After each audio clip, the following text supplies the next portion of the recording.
Hello friends and fellow gamers, my wonderful moderators Talking Scribe and Legend Killer have put together a fantastic tier list for Angel Legion. So today we're going to be taking a look at their tier list and reviewing and discussing some of their choices. As well, if you're curious about the game that we're talking about, why not check it out? This video is sponsored by Angel Legion. I really would encourage you guys to go and check it. It is a fantastic idle RPG which you can get loads of free rewards for. If you go down to the description, you'll see there's a little link that you can click on and a few codes. Enter your account information after you've set up an account and you can go ahead and get those free rewards. As well, the game is free to download, so you can get it on the iOS store, you can get it on the App Store, and it's available on Steam. Free to download, free to play, and you get some free stuff as well. So why not check it out, guys? Costs you nothing, and hopefully you'll enjoy it. So yeah, go give it a check out. Anyway, let's go review this tier list. I'm very much excited, so let's see what's in store for us. So, a bit of background on Legend Killer and Talking Scribe. They're two of the biggest players in our community for Angel Legion, and as well, they're some of the biggest players in the world, especially for Legend Killer. He's probably the most powerful account owner right now,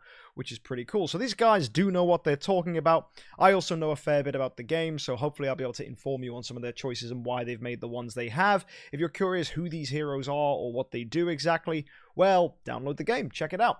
Either way, a little bit of context for the game. Everybody has to use this hero here called Maya, and you can give her one of three items: Katana, Scythe, or Sniper, so she's broken down into three categories. As well, the different ways heroes are ranked is broken down into three categories: PvE, which is things like campaign and fights against 6 opponents or 3 opponents, like Battlefield, Endless Trial, that sort of thing. Then there's PvP, which is player versus player, so that's going to be arena game modes. And then there's the Simulated Alpha, which is a totally unique beast for dealing as much damage to the one boss as you can to get the most rewards. Very similar to Broken Spaces or Flame Shrine and things like that that you can find in Idle Heroes. So let's go take a look at our heroes to start with. First of all, we have Katana Maya. She's ranked as Great for both PvE and PvP. This is mainly due to the combo heroes that synergize with her and her Fortitude ability. So it's really cool to see that she's been given a high ranking. But rightly so, she's given a bad ranking for Simulated Alpha. And this is mainly because she doesn't synergize too well with the heroes that you want to be using in the Sim Alpha. In fact, there is very, very particular heroes you want to be using, and I don't think a Katana hero is one of them. Sure, Katana buffs your damage, but when it comes to maximizing the abilities of your combo heroes, Katana doesn't really come into play, because depending on the item that you give Maya, she will allow different heroes to use different special abilities, and the ones that benefit from Katana don't really shine that well in the Simulated Alpha. Moving forwards, we have Maya Scythe, and she is given just a solid good rank. Now, Scythe is probably the second best pick for most game modes, so you can see that this is correctly ranked as, like, Katana's the best one, unless you're doing the alpha. Scythe, second best one, so it makes sense for it to be given this ranking. Again, that's due to the combo heroes mainly. The thing that makes Katana so good as well is the fact that Deadly Shadow is a Katana hero. So for Scythe, obviously, you've got heroes like Time Guardian, you've got Mulan, you've got the new hero, Arcane Scholar, that just came out, so that makes sense. But then if you look at the alpha, she's given the best rank, and that is mainly just due to her synergy with both Arcane Scholar and, of course, Mulan, because she gives Mulan an extra hit, and the most damage you can get out of Mulan, the better. Also, her buff hits the entire front row, so you're getting more heroes that are going to be stronger, whereas the Katana is just those in the column, so you're not going to get the biggest boosts possible. Finally, we have Sniper Maya, or Rifle Maya, and honestly, yeah, she's only given an okay rank. It's not the one to go for. In my personal opinion, a sniper team is the weakest of the 3 teams you can build. You should definitely be focusing on Scythe or Katana when choosing what to use with your Maya, and that's probably going to be reflected in future heroes as well, because the Scythe heroes are just that much better when you compare them to the Rifle heroes. Same with Katana heroes. Rifle combo heroes just aren't as good as those in both Scythe and Katana teams. Now, taking a look at Ghost Princess, she's only given a poor ranking for Simulated Alpha. That's because all she does is heal, so there's no Purify ability or anything special like that. She's just a healer, and that's good early on in the Sim Alpha, but once you get to mid and late games, you really don't need healers anymore in Simulated Alpha, and if you do, there are much better healers to be running. If you take a look at PvP and PvE, she's given an okay rank, but it's not that great. She's a very weak healer when compared to the other ones in the game, and the question mark is there rightly so. It's kind of like, why would you build her? She's not that good. Not a lot of people do build her. She could be okay, but in reality, she's not that great.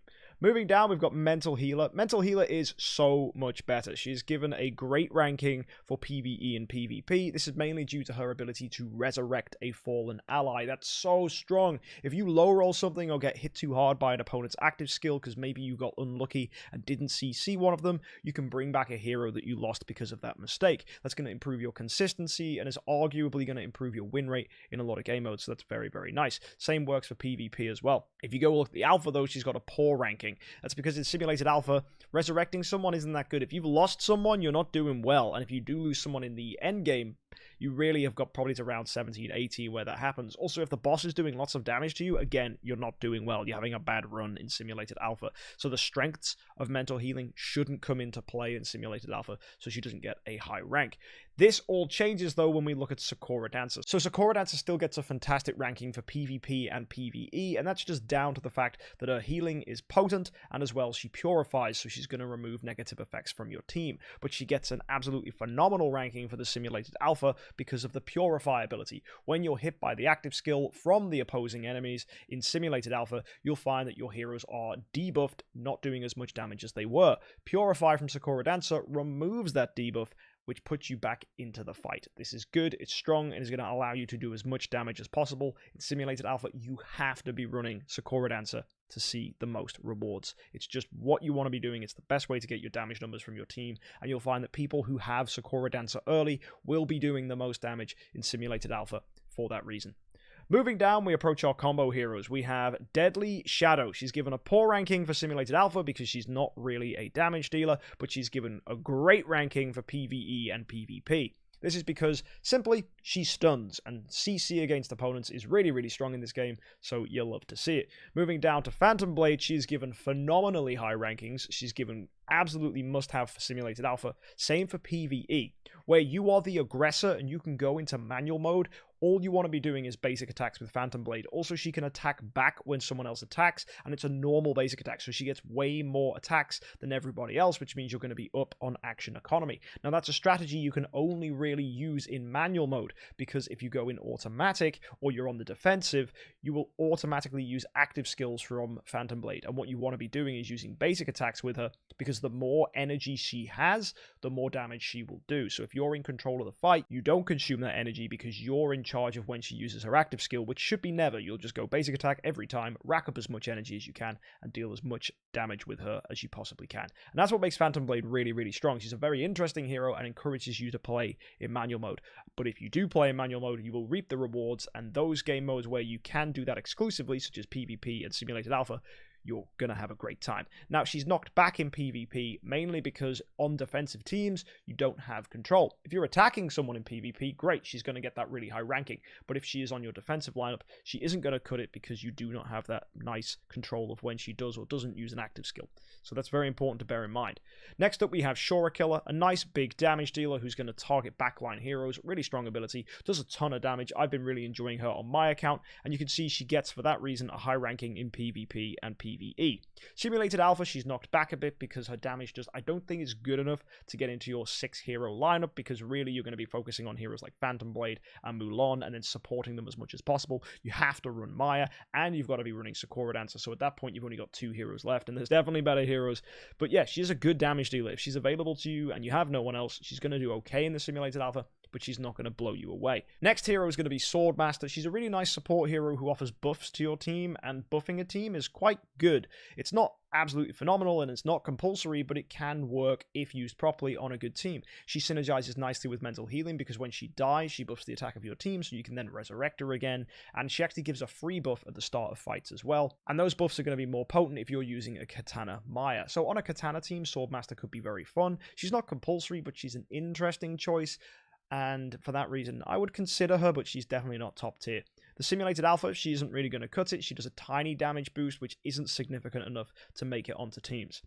Scrolling down, we have Tenka Fubu, and really she's not as good as I wish she was. Her ability to CC by stopping opponents from gaining energy just is not as good as stunning them, so I'm not a big fan of that as a CC. In PvP, she's just okay. You're going to get blown out anyway by opponents because they're already going to have so much energy at the start of the fight.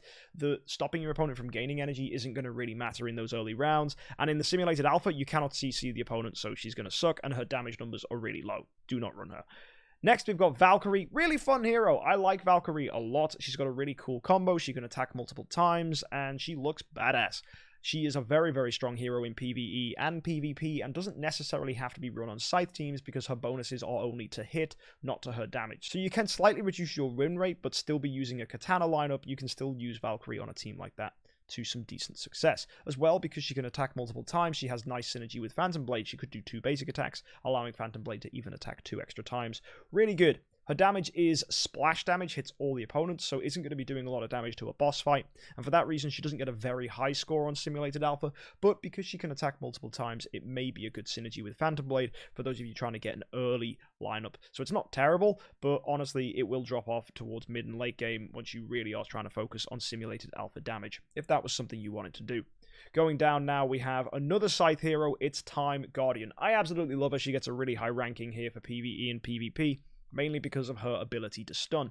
As well, she doesn't have to be run on a Scythe team. She gains about 10% extra stun chance. So take that back and you're running a 90% stun chance on a Katana team. That works too. I personally do that on my account, but you can run her on a Scythe team to get that 100% stun chance too. Either way, stun is really strong. CC stops opponents from attacking you, and in PvE and PvP, that's how you win fights, locking out opponents with CC, because there's no such thing as Purify in this game, unless of course you're using Sakura Dancer, and for that reason, Time Guardian definitely comes into her own, and stunning opponents is going to get you the win. Simulated Alpha, though, she's not that great. Her damage isn't amazing, stun is not going to work, and therefore she doesn't quite make the cut for a lot of teams. Justice Knight is, well, kind of garbo. She's even got 2 rankings here for Simulated Alpha. I think it's because Legend Killer and Talking Scribe couldn't really agree, but honestly, you shouldn't be running Justice Knight. She's a bad hero. She's a hard skip for me. There's way better Scythe heroes. Just ignore her. Same goes for Flame Witch. Flame Witch is really, really bad as well. They're probably 2 of the worst heroes in the game and can be traps. I don't really want to talk too much about them apart from to say they're not very good. Use someone else. Next up, we have Filial Spirit, also known as Mulan. Now, look at those rankings. She completely changes things for the Scythe heroes, and yeah, rightly so. In PvE, she's going to deal a ton of damage, splashing attacks all over opponents, and basically, the more times she hits an opponent, the more damage she does, so it's really good. So in fights where it's a 6v3, it's going to be great. Now, PvP is a 6v6, so there's lots of opponents there, so unless you can find a way to whittle them down quickly and allow Mulan to sweep up in the endgame, she's not going to be as good. She still gets a high ranking, she's still very strong, but she's not quite making it to those top tier spots. In the Simulated Alpha, however, she's the biggest damage dealer in the game because all of the attacks will land on that one boss and get stronger and stronger and stronger, and if you run her with someone that can feed energy to her, she will do endless active skills over and over and over again, run her on a Scythe team, get maximum synergy, and you are on for a huge win. So you will find in Simulated Alpha, you're having a very, very fun time with a Mulan, so if you want to get the most damage there, combine Mulan with Phantom Blade. They're the best 2 damage dealers, and it's the way to do it. If you haven't already seen, that's how the record attempts have been done, and honestly, getting over 500 million damage in Simulated Alpha is crazy. So yeah, Legend Killer definitely knows what he's talking about when he says Filial Spirit is the best damage dealer in the game. And if you want a hero that's made it for max rankings across the entire board, we have the brand new hero, Arcane Scholar.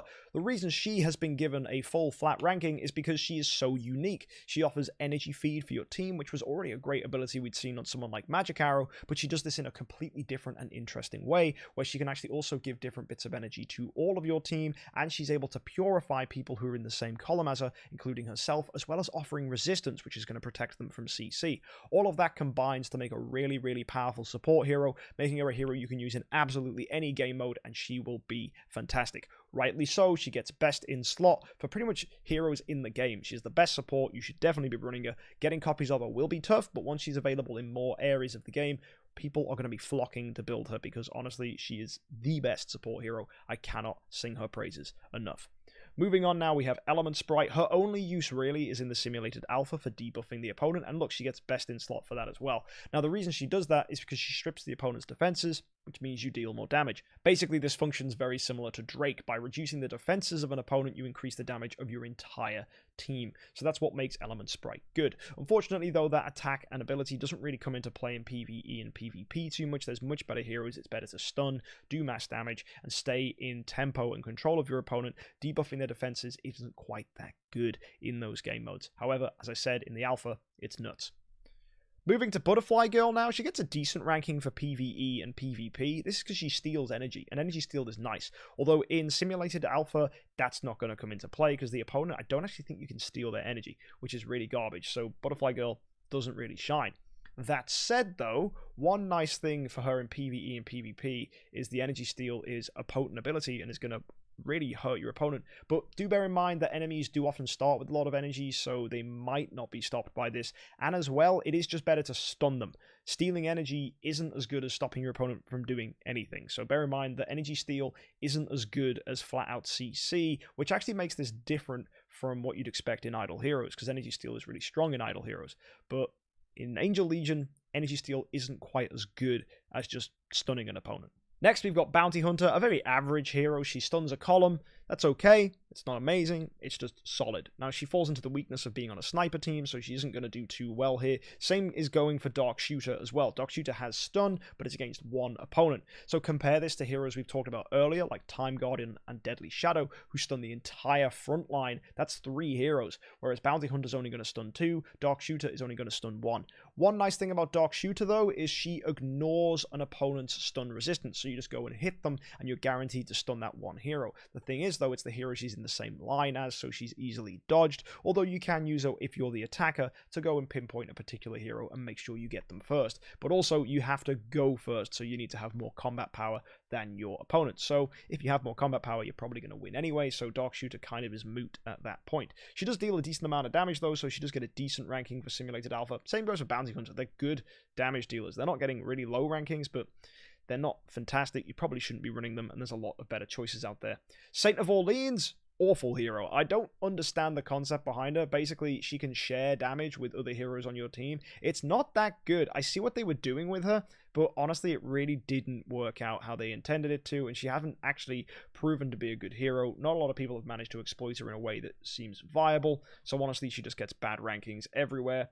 And that's it. That's it for all the combo heroes in the game. So immediately the ones that we should be looking at and being like, yeah, you should probably go build them. It's Filial Spirit, Arcane Scholar. They're the 2 big ones for me from the Scythe lineup, as well as Time Guardian, who gets a high ranking for PvE and PvP.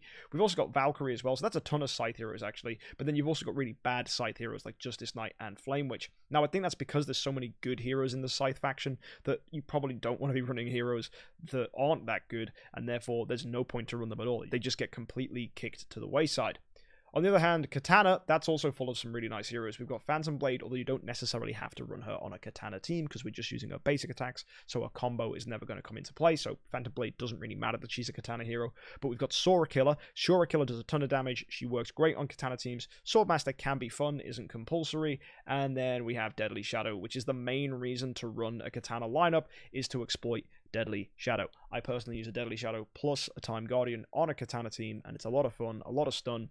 Very, very nice. Although you might find, actually, I'm going to adjust my lineup a little bit and probably move towards Scythe and focus on using Arcane Scholar alongside Time Guardian, and that for me might be the better play moving forwards. Either way, as I said, look, sniper teams don't really get that many good heroes. The best one is going to be Butterfly Girl, and even then, she's not that great and not worth building a team around. So there you go. That's it for our combo heroes. Let's move down now to non-combo heroes. And I am just going to quickly gloss over this because most of them are kind of bad. We have Dragon Knight, who's okay early on. Her silence is annoying, and she's probably the most reliable CC hero that isn't a combo hero. So she's definitely worth running early, but do expect her to drop off fast when people gain silence resistance when they bring a hero to SS. Magic Arrow is amazing. She gets really high rankings here. She is the exception to the rule when it comes to heroes that are non-combo or non-healer, mainly because she feeds energy. She is just a worst version of Arcane Scholar and a cheap version of Arcane Scholar as well. So a lot of people will be choosing to build magic arrows and then eventually swap them to Arcane Scholar in the long term. Either way, energy feed is just so strong in this game because it ensures that your CC heroes can keep using their active skills and getting off those really annoying combo attacks, which are going to lock out your opponent. It's just a really, really good strategy. We have Hellcythe, who actually gets a decent ranking here as well. She's a really cheap, very easy to get hero that's a good early carry hero, but honestly in Simulated Alpha she's not that great. Doesn't deal that much damage. I think that's a really harsh ranking. She's not terrible. She does okay damage and she can stay alive. I think she should be bumped up a little bit. I don't think she's dreadful, but I think she's definitely poor to not that great. So I don't think she's garbage, but she definitely doesn't need to be any higher than, you know, maybe in the middle column. And next we've got Stormwish. Stormwish is okay. Stormwish just does multiple basic attacks and that synergizes nicely with Phantom Blade. There's an argument that she could be higher. I've seen a lot of people building her as a late game hero, but I think that's mainly due to her accessibility, and because she combos with Phantom Blade, a lot of people get excited and jump on that, but there's probably better combos and strategies out there, because all Stormwish does is just multiple basic attacks and goes boop, boop, boop, boop, boop. You need to be in manual mode to control that. Yes, it synergizes with Phantom Blade, but there's only so much damage you need, and it's much better to control or lock out opponents than just deal damage with brute force, and Stormwitch is very much a brute force damage dealing hero. We've got Punkatar here as well. She's a fun support hero. She's able to increase the dodge of your team, which means you don't get hit. Some people have very good success with that, and as well it offers some healing to your team too. So it's a nice little hero that you can use to offer some support, but is mostly niche at best. Not very good, but still fun on certain teams and can offer some protection. We've got Sergeant. Sergeant's garbage, probably the worst hero in the game. Don't build her. Next is Shining Girl. I think it's interesting she's been given such a low ranking. I think Shining Girl should be higher for PvE, mainly because Shining Girl decreases the opponent's dodge, thus increasing your hit chance. And I think that's very important, because there's a lot of opponents that will just dodge you, and if you're not building towards hit, you will find someone like Shining Girl is very beneficial for your team. So I think for her to get such a low ranking in PvE, I don't think that's quite right. I think it should be a little bit higher, but outside of that, she's bad. You probably don't want to be running her. Shy Girl, I think maybe should get a higher Simulator Alpha rating, because Shy Girl is a really good damage dealer there, but she's kind of average everywhere else. If you just want like a reliable single target damage dealer, you can do okay with Shy Girl, but outside of that, she's not that great. Next, we've got Executioner. She's okay, another early guard hero that I would run, but to be honest, I think Hellcythe is just the better pick here. Executioner's fun, though. She was the first hero I ever built in the game. I had a lot of fun with her, and she's really good at dealing single target damage, so works nicely in the Simulated Alpha, but she will drop off very quickly, and you will want to get rid of her, mainly why she's an early hero, not a late game hero. And finally, we have Battle Artist, who is a very average hero. Again, just a consistent hero that if you end up with copies of and no one else, you should probably go ahead and build for the early game, and then you can dismiss her later on or swap her to someone else. And then there's Raging Angel, who is just good. Just energy feed for a row. That's nice, but it's not as consistent because it's only 2 heroes in that row, so it might be her, it might not, it might be someone else, because there's 3 heroes in a row. Only 2 of them are getting buffed, so you can't really predict who it is, and that's what makes Magic Arrow so good. It's 2 heroes in a column, and there's only ever 2 heroes in a column, so they are going to definitely get buffed. So being able to guarantee consistency is what pushes Raging Angel down, because she doesn't have that consistency, but Magic Arrow does. And there we go. That's the end of the list. That's all S-tier heroes in Angel Legion ranked. Hopefully you guys have got some interesting stuff we can discuss from this. If you aren't sure who heroes are, go ahead and check them out in the game. But for those of you that are new to the game and are just looking for a ranking system of who to focus on, hopefully this has been informative. There's a lot of non-combo heroes down here which you can just kind of build and enjoy using, but then obviously we'll want to get rid of. Shy Girl is an example. Battle Artist is another example. I think you can do okay with a Punkatar as a support hero, and Stormwitch is pretty solid too, and Hellcythe, one of our more popular early heroes to use. However, if you want to go and do some consistent performances, maybe a Dragon Knight is good for the silence, and obviously you've got combo heroes which you want to go ahead and focus around. And for those of you that are new, it's probably best to go for Scythe, because the Scythe heroes are just super good. Watch out though, because Justice Knight and Flame Witch aren't that great, and are potential trap heroes to make you build the bad Scythe heroes, not the good ones. Anyway, folks, hopefully you enjoyed this. Let me know in the comment section, and be sure to check out Angel Legion. It's free to download on the iOS App Store. It's available on Google Play for Android, and as well, it's on Steam. Either way, folks, it's been a lot of fun to check out the heroes. I'll see you in the next one, and happy idling.